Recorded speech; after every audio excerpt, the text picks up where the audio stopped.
in, because them people, a lot of children in the system, they get overlooked and neglected, and molested, raped, just all kind of crazy things. So that's a blessing that your family took you guys in, and that it even strive something in your spirit for you to do the same thing. Like the Lord was already pre-planning this. So did you ever get caught up in any types of drugs or anything? What happened after you moved in with your family? So when we moved in with my aunt, like we were going to school every day. Like, before that, when I tell you my attendance was horrible, and I tell my mom to this day, I'm like, that's why I'm going so far in school. Like I'm in my PhD program because you made me miss all that school as a child. I'm making up for lost time. I know Girl. that's right.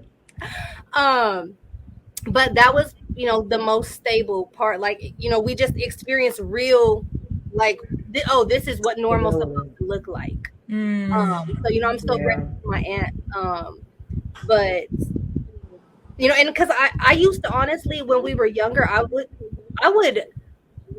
kind of wish that we would go into the foster system Oh because wow. because of everything that we were like experiencing and seeing and stuff like that. It's like kids are not supposed to live like this, but it's like no matter what was going on, how like it was like, okay, well, we fell through the cracks. Like how come nobody is like like helping us? Like we would go to school, like the school, like there was truancy issues and all of these different things. It's like, okay, how did we fall through the cracks?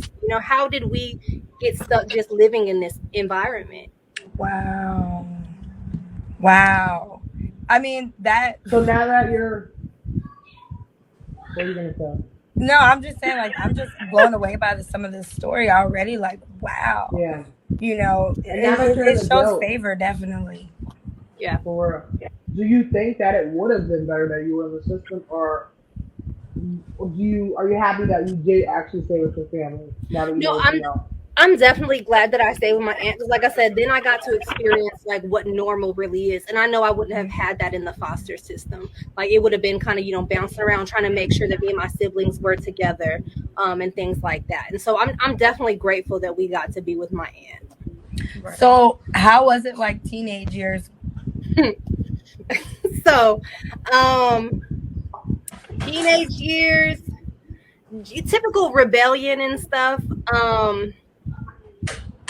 When my mom and dad got out of jail, or when my mom did at least, we started going to a small church called Victory Tabernacle, and that was really where I started developing like my personal relationship with God. Like up until that point, I knew of God. I didn't really know, God.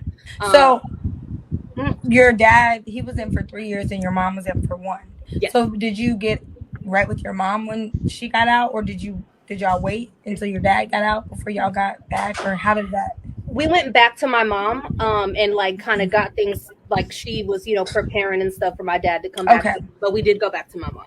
Okay. Um, so Victory Tabernacle, like I said, that's kind of where I first started developing my relationship with God. Um, but looking back now, I mean, I think I was like 12 at the time, right? So it's like I didn't really know nothing. I'm kind of just showing up to church. I really like going on Friday nights because that's when all my friends were there, and like we would just, it was just fun for me. But it's like I never really took any of it serious. Like yes, I was like absorbing some of it, Hmm. and it did instill that relationship, like I said, with God, to where after that, like that's when I started having convictions about certain Those things. seeds were being planted. Absolutely. Hmm. Absolutely. That definitely didn't stop me from straying, but they were Right. they were being planted.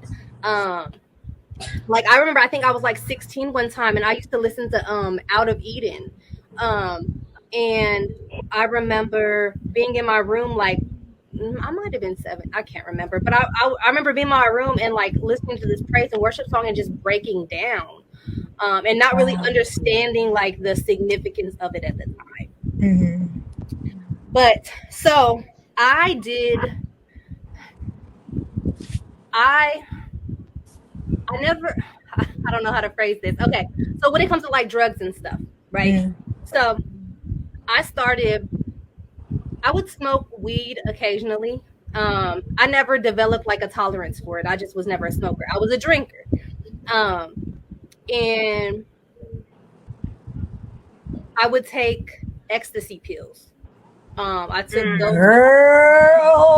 Always, I want to say I was like 18, 19, and I had an older cousin, and we were just always together. Mind you, at the time, I didn't have responsibilities. She had a couple kids. But in my mind, I wasn't paying attention to none of that because I ain't got no kids. Like, I'm just 18, 19. I'm out here, having fun. Mm-hmm. But so we would be out partying and stuff, drinking ecstasy pills and alcohol. Done Molly a couple times. But that's kind of where I drew the limit, right? Not to say that that's Girl, like that's where I drew the limit. Them is hardcore drugs, baby. But at the time, we're not compared to like crack and meth. Well, I was gonna say, but at the time, that's kind of how I justified it. I'm like, okay, well, I'm not shooting up heroin or something. Exactly. Right. But I'm like, if you think about it, ecstasy and Molly have a little bit of all of that stuff in it. So, like, exactly. Yeah. Girl, and see, you did ecstasy all the time. And you know what? Ecstasy was one of the first drugs that I tried too, and I would hear stories about people would take one pill and would die. I was gonna say I had a friend who had a really bad trip from it, ended up hospitalized, but that still didn't stop me. I was still popping them with him, and I'm like, no. Y'all making my heart feel as honey with this But that's crazy. I'm a panicker. That's how I'm too. Even knowing about these things, we were still wanting to get high and use these drugs, and those are like really like they mess with